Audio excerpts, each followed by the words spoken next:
मैं आता हूं आपके पास। आम आदमी पार्टी के राजेश गुप्ता भी हैं, वो हर बार शिकायत करते हैं कि मेरे पास तुम 7:15 के बाद आते हो, 7:20 पर आते हो। आज मैं पहले जाता हूं। राजेश गुप्ता ऑपोजिशन यूनिटी दिखाने का प्रयास कर रही है, लेकिन बहुत देर हो गई है चीजों को।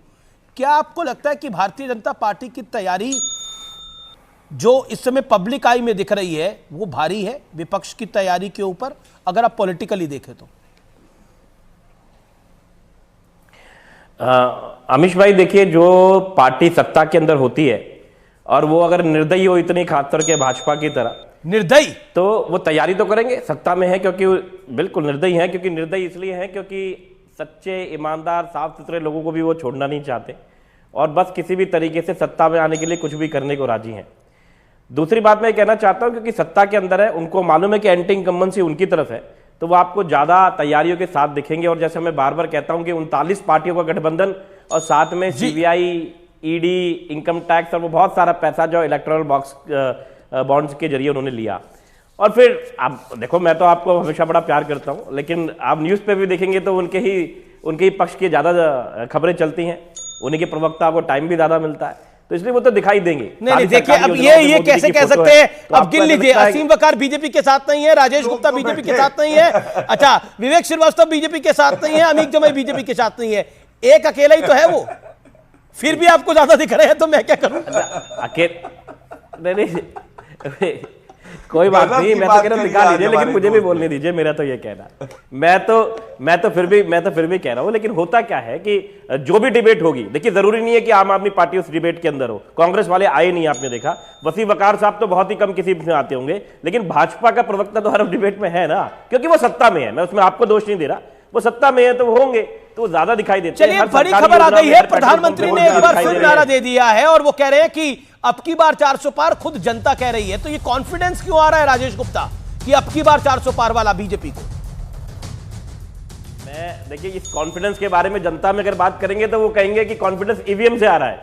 आप बात करके देखिए। मैं तो चाहता हूं एक दिन मैं और आप चलते हैं, एक दिन मैं और चलते हैं सुबह सुबह पार्कों में, आपको पता लगेगा। लेकिन चलिए 400 कहिए, मैं तो कहता हूं 1000 कह देना चाहिए। कहने पे कोई टैक्स अभी तक मोदी जी ने लगाया नहीं है, आप कुछ भी कह सकते हैं। लेकिन किसी भी हाल में देखिए, आप एक बहुत जाने माने पत्रकार हैं, न्यूज एंकर है, आप देखिए, अगर आप स्टेट बाय स्टेट देखेंगे तो ये पॉसिबल ही नहीं है कि बीजेपी इतने ऊपर जा सके। ये पॉसिबल ही नहीं है किसी भी तरीके से।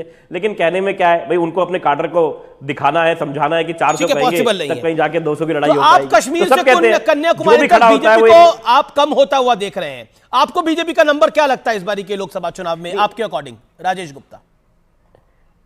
नहीं, मैं नंबर के बारे में तो आप ज्यादा अच्छा बता पाओगे। नहीं, फिर भी इतना जरूर बता सकता हूं कि बीजेपी को पिछली बार से कम सीटें मिलने जा रही है। आपका आकलन क्या है? बीजेपी 400 कह रही है, 370 अपनी कह रही है, आपको क्या लगता है बीजेपी 200 आएगी, 250 आएगी, कितनी आएगी? मेरा आकलन ये है अमीश भाई कि जिस तरीके से गदर मच रहा है, रोज कहीं ना कहीं किसी स्टेट की सरकार को तोड़ने मोड़ने की कोशिश है। ईडी, सीबीआई के जरिए बार बार रोज सम्मन भेज रहे हैं। कल सपा के अखिलेश यादव जी को भेजा है, तो जनता इस बात को समझती है, बोल कुछ नहीं रही, लेकिन जवाब जरूर देगी। और ये जवाब आपको देखने को मिलेगा जितनी पिछली बार आई है। सवाल का जवाब दीजिए ना, आपका नंबर कितना है बीजेपी के लिए? मैंने दिया। कितना? मेरा नंबर मैं फिर कह रहा हूं, जो पिछली बार था उससे बहुत कम आने वाली है। ये उल्टा इंडिया पिछली बार 300 था, पिछली बार 303 था बीजेपी का अपना। अरे भाई, इस बार 300 इंडिया गठबंधन की आएंगी। 300 इंडिया गठबंधन की आएगी। इस बार 300 इंडिया गठबंधन की आएंगी। 300 इंडिया गठबंधन की आएगी। देखिए, मैं यूपी से शुरुआत करूं तो आप बता नहीं पाएंगे कि यूपी में इंडिया गठबंधन की कितनी आएगी। मैं एक बात कोट करना चाहता हूं। कल एक ओपिनियन पोल हुआ है जिसमें इंडिया गठबंधन की 1 या 2 सीट यूपी में आती गई है। 1 या 2 सीट। आप मजाक कर रहे हैं गौरव भाटिया, एक बात कोट करना चाहता हूं। नहीं, आपको कोट करिएगा, लेकिन गौरव भाटिया को 30 सेकंड दीजिए रिप्लाई के लिए। गौरव भाटिया का एक रिप्लाई हो जाए। ठीक है। देखिए राजेश भाई इतना चुटकुले सुना रहे हैं यहाँ बैठ के, और आप भी गजब एंकर हैं अमीर जी। आप बताइए, चर्चा में मजा नहीं आ रहा आपको? हर किसी से आप कह रहे बीजेपी की कितनी आएंगी, ये नहीं पूछ रहे कि अरे आपकी कितनी आएंगी। आपने तो खुद ही ऐसा प्रश्न पूछा कि राजेश जी निरुत्तर हो गए। और पापी आप, कट्टर बेईमान अरविंद केजरीवाल की कुछ खूबियां मैं बताता हूं। इनकी राजनीतिक हैसियत है, 1 सीट इनकी लोकसभा में है। पंजाब में इनका गठबंधन नहीं हो पाया कांग्रेस पार्टी के साथ। तीसरी बात, अभी जो 3 बड़े प्रदेश जो हमारे मध्य प्रदेश, छत्तीसगढ़, राजस्थान, जहां हमारी सरकार बनी, ये भी गए थे वहां पे और कह रहे थे गारंटी केवल हमारी है और कांग्रेस की नहीं। वहां 1205 ऐसी कॉन्स्टिट्युएंसी है जहां इनकी जमानत जब्त हो गई। 1 साल से मनीष सिसोदिया की बेल नहीं हुई भ्रष्टाचार के आरोपों पे, और अरविंद केजरीवाल भागे भागे फिर रहे हैं कि समन आता है और वो जा नहीं पाते हैं। मैं केवल इतना कहूंगा, दिल्ली में 7 की 7 सीटें भारतीय जनता पार्टी की आने वाली हैं और इनका जो झाड़ू है तिनका तिनका टूटेगा, जनता इनसे रूठेगी। आप देख लीजिए। ठीक है, राजेश गुप्ता हाथ खड़ा कर रहे हैं। 30 सेकंड देना। असीम वकार, चुनौती है। असीम वकार वेट कर रहे हैं। बताइए गौरव भाई, देखिए पहली बात मैं हमेशा कहता हूं कि गौरव भाई जो ये पापी आप पापी बात बोलते हैं, मैं इसका जवाब दे सकता हूं। भारतीय जनता पार्टी के बारे में पता नहीं क्या क्या बोल के ऐसी संज्ञाएं देखे, लेकिन मेरे ऐसे संस्कार नहीं है, मैं नहीं बोलूंगा, मैं हमेशा कहता हूं। दूसरी बात, इन्होंने कहा हमारा गठबंधन पंजाब में नहीं हुआ, हमने करा नहीं, क्योंकि वहां आपकी कोई हैसियत नहीं है, हमें कोई जरूरत नहीं है। जब आप 4थे नंबर की पार्टी हो, हम आपके खिलाफ में एक होकर क्यों लड़े? पहले नंबर दूसरे नंबर की पार्टी, ये लॉजिक आपको समझना है। अब आपने दिल्ली में कहा, मैं अभी अमीश भाई के चैनल पे देख रहा हूं, अमीश भाई नीचे देखिए लिखा आ रहा है कि दिल्ली के अंदर 4 सांसद बदलेंगे। ये एक मैं बड़ी खबर के ऊपर आता हूं, मैं बड़ी खबर के ऊपर आ रहा हूं। आजमगढ़ सीट पर एआईएम चुनाव लड़ेगी। अखिलेश यादव की संभावित सीट है आजमगढ़, बदायूं उस सीट पर भी कैंडिडेट उतारेगी। असीम वकार, आज आपकी पार्टी ने यह बड़ा ऐलान किया है, हेडलाइन है ये हर तरफ।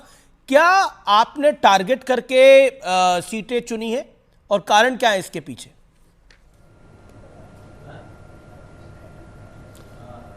नहीं, ये सवाल आपका मेरी समझ में नहीं आया। टारगेट करके सीटें चुनी हैं, जब 80 सीटें हैं जी तो हम 80 भी लड़ सकते थे, हम 40 भी लड़ सकते हैं, हम 20 भी लड़ सकते हैं। इसमें ये तो सवाल आपका नाजायज़ है हमसे जी, ये सवाल आपका गलत नहीं, सवाल ठीक कर लीजिएगा।